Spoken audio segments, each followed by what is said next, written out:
Buenos días, hoy estamos en el tema 3 de nuestro módulo Principios Administrativos.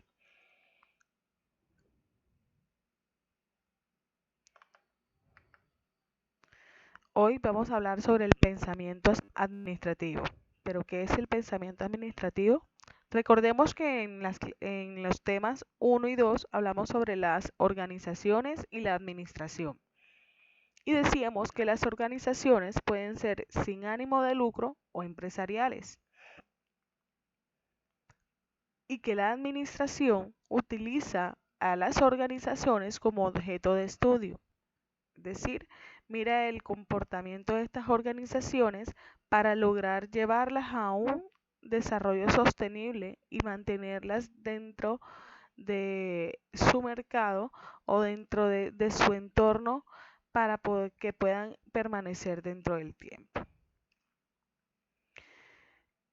Hablábamos también sobre el contenido del estudio de la administración y decíamos que tenía algo de pensamiento administrativo, que hablaba sobre las teorías o enfoques administrativos, el proceso administrativo, que es planear, organizar, dirigir y controlar. Aquí hablamos de organizar eh, o de organización en este proceso administrativo de organización, pero desde el verbo organizar, no organización desde el verbo, desde el conjunto de personas que se reúnen para cumplir un objetivo. Y también desde diferentes funciones o ámbitos que son las operaciones, marketing, finanzas, talento humano de la organización, entre otras áreas que hoy por hoy están vigentes. Hoy hablaremos sobre el pensamiento administrativo, teorías o enfoques administrativos. Y vamos a ver que estos enfoques administrativos tienen un enfoque tradicional, un enfoque moderno y una tendencia actual. Y vamos a hablar sobre el tradicional.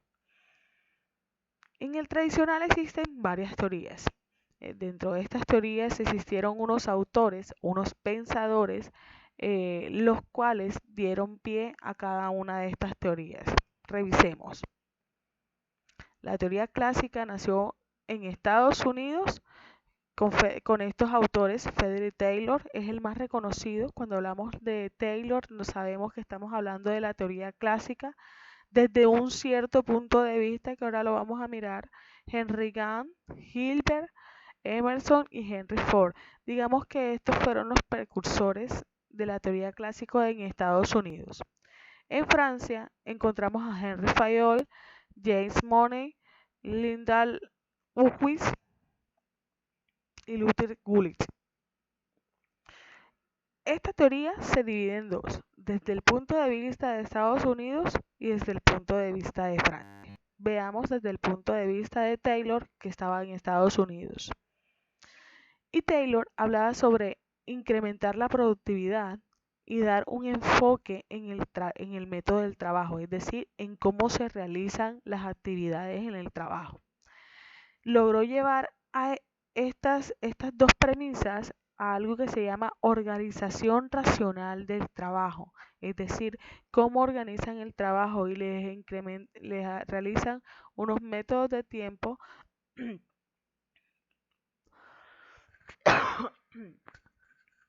disculpen, eh, para que puedan realmente llegar a una productividad, ser eficientes.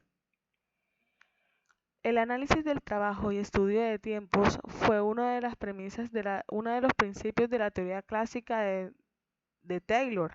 Hablaba sobre cómo hacer las cosas en determinado tiempo, cómo hacer las cosas en el menor tiempo posible, ¿cierto? Determinaba simultáneamente la velocidad del trabajo efectivo del operario con la idea de que tenga el analista de lo que debe ser al ritmo normal. Es decir, miraba todos los movimientos y miraba qué movimientos generaban desperdicio en el tiempo. Entonces, cuando observaban eso, empezaban a revisar los tiempos que realmente eran básicos y determinantes para la operación.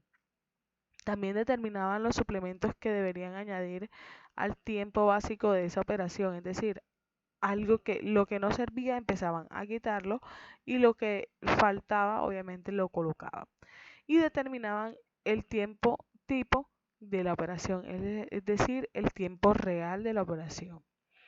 De eso se trataba el análisis del trabajo y estudio de tiempos y movimientos. También hablaba sobre la división del trabajo y especialización del obrero.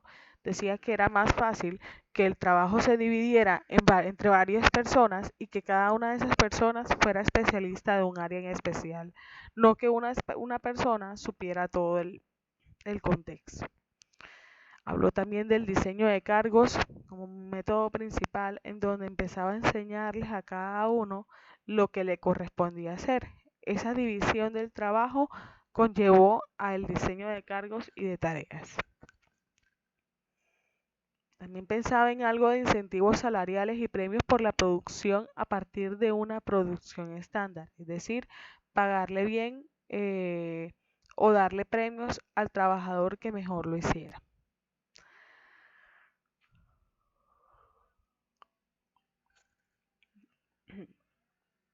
También miró la conceptualización del trabajo como el homus economicus, como así que el hombre trabajara para dar la mayor rentabilidad posible. También pensó en la adecuación de las condiciones ambientales del sitio de trabajo, es decir, que fueran ergonómicos, que tuvieran realmente el entorno adecuado para poder desarrollar las tareas.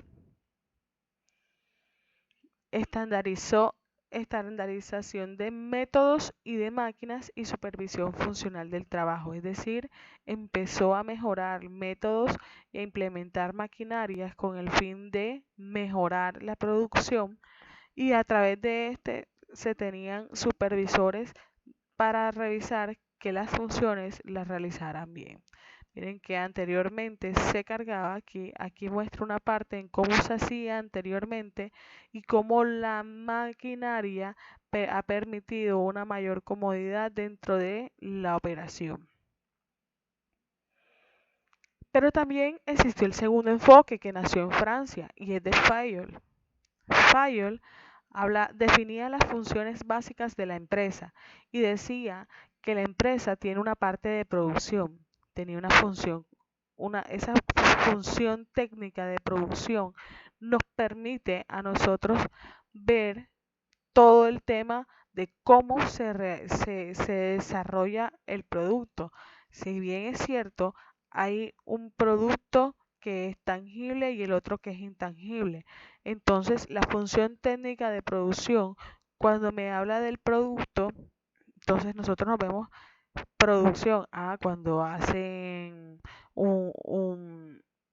empacan la leche, cuando realizan X labor para llevar a cabo un material, como envasan el cloro, cómo empiezan a hacer la producción de X alimentos también, por ejemplo, cuando están haciendo la producción de los jamones, cómo empacan el jamón, cómo empacan el salchichón, cómo empacan esas cosas, ¿cierto? Esa es la parte de producción, toda la parte de la maquinaria que empieza a ser una parte de producción. Pero también hablamos de esa parte técnica cuando es un servicio, ¿cómo lo vemos? Toda la parte operacional para que ese servicio se logre dar. Un ejemplo, nosotros hoy utilizamos un servicio que es el de las comunicaciones, el internet, utilizamos la telefonía de voz, pero eso realmente es un servicio. Nosotros no podemos tocar los minutos, no podemos tocar nada de estos servicios es palpable. Pero ellos tienen un área operacional, el cual está siempre revisando y siempre está viendo de que estén funcionando los canales correctamente. La función contable financiera es la parte que habla sobre la capitalización de la empresa, de cómo se capitaliza, de cómo se hacen bien las cosas dentro de la empresa. La función comercial nos habla muchísimo sobre el cómo nosotros realmente empezamos a qué?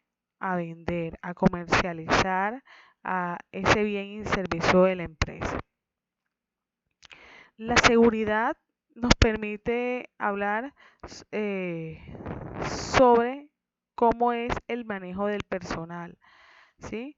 Relacionada todo con el manejo del personal, cómo se encuentran ellos, si el lugar donde están no es una amenaza para ellos, si donde se encuentran ellos están ergonómicamente bien. No está muy alejado a lo que Taylor presentaba, ¿verdad? Digamos que aquí ya empezó a tecnificar lo que era la teoría. Y habló también sobre la función administrativa, que es planear, organizar, dirigir y controlar.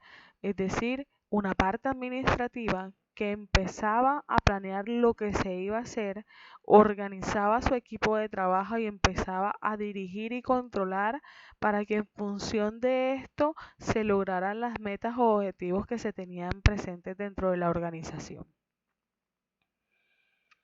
Los principios generales de la administración, según Fayol, hablaba sobre una división del trabajo, sobre que debía existir una autoridad, una disciplina, debía existir una unidad de dirección, es decir, una unidad de mando. No todos podían mandar porque se perdía el sentido. eh, Llegaba a la subordinación, obviamente, si había una unidad de mando dentro de la jerarquía, venían también otras subordinaciones para poder lograr el interés del interés individual al bien común. Habían remuneraciones, centralización quiere decir todo llegaba a un solo lugar o a una sola persona, existía una jerarquía y un orden, es decir, el operario habla con su supervisor, el supervisor con el gerente con el dueño o con el gerente general, y el gerente general era el único que se dirigía a la parte de los accionistas. Esto nos llevaba a tener un poco de equidad y había una estabilidad en el personal de trabajo, y ellos lograban con un espíritu de grupo tener iniciativas. Digamos que los principios generales de la administración, cuando empezaron a organizarlos, querían llegar a tener una cohesión del grupo de trabajo, del equipo de trabajo, es decir, que todos trabajaran para ese mismo bien común. Fayol también, bueno, ya esa fue la teoría de Fayol, y ahora hablamos sobre la teoría humanista. La teoría humanista, los autores los más conocidos fueron Elton Mayo y Marie Follet. Chester y Douglas también fueron unos precursores. ¿Qué buscaba la teoría humanista? Que el ser humano no es un recurso más en los procesos productivos de la empresa, sino que debía ser tratado como un ser social. Se centraba más que todo en el hombre y los grupos sociales, el cómo interactuaban ellos en comunidad. También buscaba la eficiencia a través de estudios psicológicos y fisiológicos del trabajador. Miraba mucho cómo el trabajador se desempeñaba y cómo lograban realmente ellos una gran, un gran cambio. La la teoría humanista logró mirar estos 5 principios: la adaptación del trabajador al trabajo, perdón, la adaptación. Yo como trabajador, ¿cómo me adapto al trabajo? Pero sin embargo también miraban cómo el trabajo se debía adaptar a mí. Es decir, si yo no sabía una función o me quedaba incómoda hacer una función de X manera, buscaban acomodar las cosas para que yo lo pudiera hacer bien. También hablaba sobre el comportamiento social, el cómo el hombre se comporta dentro de la comunidad. existían recompensas y sanciones sociales en el trabajo, es decir, se recompensaba a la gente, pero también cuando había que tomar medidas para sancionar, pues lo hacían. Y había una importancia del cargo en la conducta del trabajador.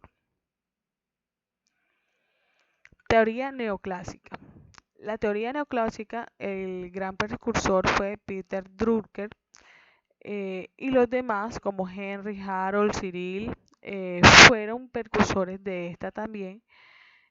Y la teoría neoclásica se basó en los principios clásicos de la administración como logro de los resultados y objetivos. Siempre miró los principios clásicos de la administración eh, como esa parte para lograr los resultados que se tenían pensado.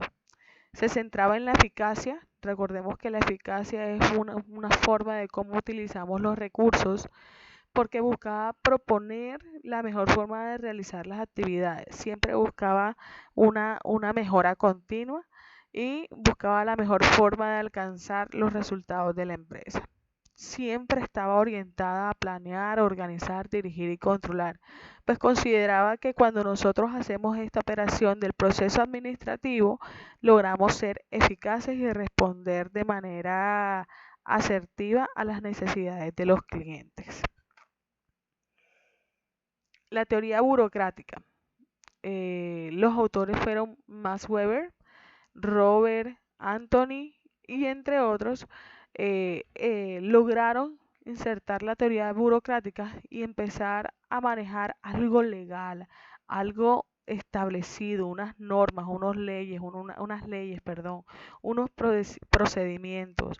Empezaron a organizar las empresas o las entidades sin ánimo de lucro de manera legal, de que existieran normas y procedimientos estipulados para que al momento de relacionarse con el trabajador fuera de manera formal. Entonces hablaba también sobre la forma, el carácter formal de las comunicaciones escritas, hablaba sobre la estipulación de cargos para que se estableciera un principio de jerarquía. Lo que hablábamos ahorita, empezábamos a mirar quiénes estaban en la parte alta y quiénes estaban en la parte baja de esa jerarquía. Buscaban que las personas que administraban las organizaciones no deben ser los inversionistas o propietarios, porque tienen una mirada diferente del negocio. No van a mirar muchas veces de manera objetiva, sino simplemente a través de algo que les beneficiara a ellos.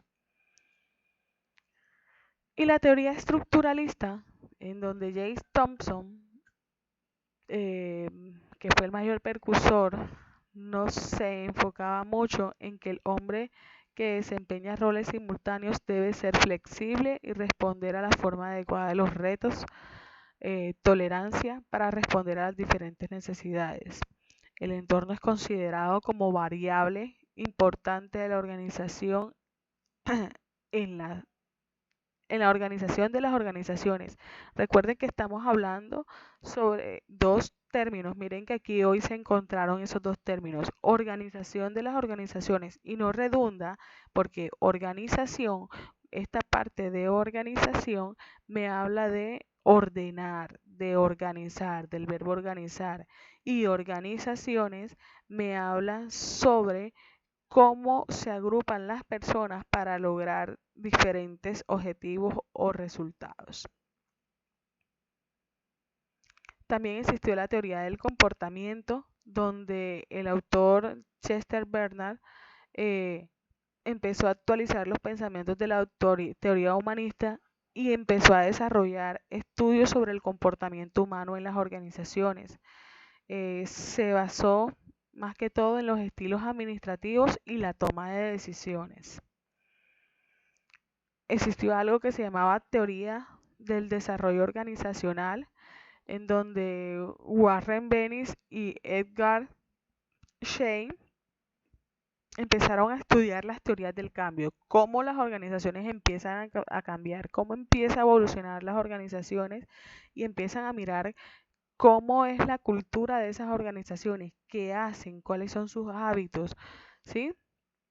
Empezó a considerar que la eficiencia de las empresas se logra a través de un programa de desarrollo organizacional. ¿Y qué es un desarrollo organizacional?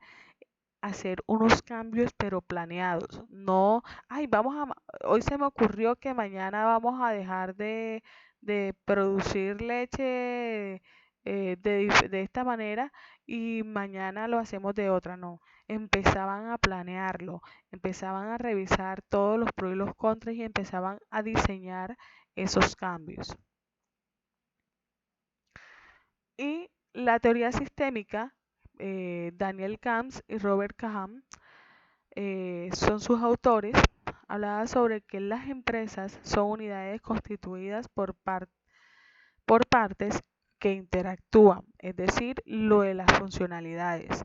Empezaban a decir, existen varias unidades dentro de las empresas y cuando todas esas interactúan, hay actividades que se llevan para el desarrollo de la organización. También hablaba sobre la capacidad de la empresa para responder a las exigencias del entorno que permiten que ésta sea eficiente y eficaz. Es decir, miraban cómo la empresa podía sistemáticamente o podía lograr responder a aquellas exigencias del entorno, no solamente del cliente, de las necesidades del cliente para satisfacerlas, sino también cómo entrar competitivamente dentro del mercado. La teoría de contingencia nos hablaba, un precursor fue James Thompson y Paul Lawrence, y nos hablaba sobre cada organización es particular. Ya aquí estos autores no concebían a la organización como todas iguales, ¿cierto? Sino que todas son diferentes, todas tienen algo en particular y que la tecnología es importante para las actividades de la organización. Muchísimas gracias, nos vemos en el próximo capítulo.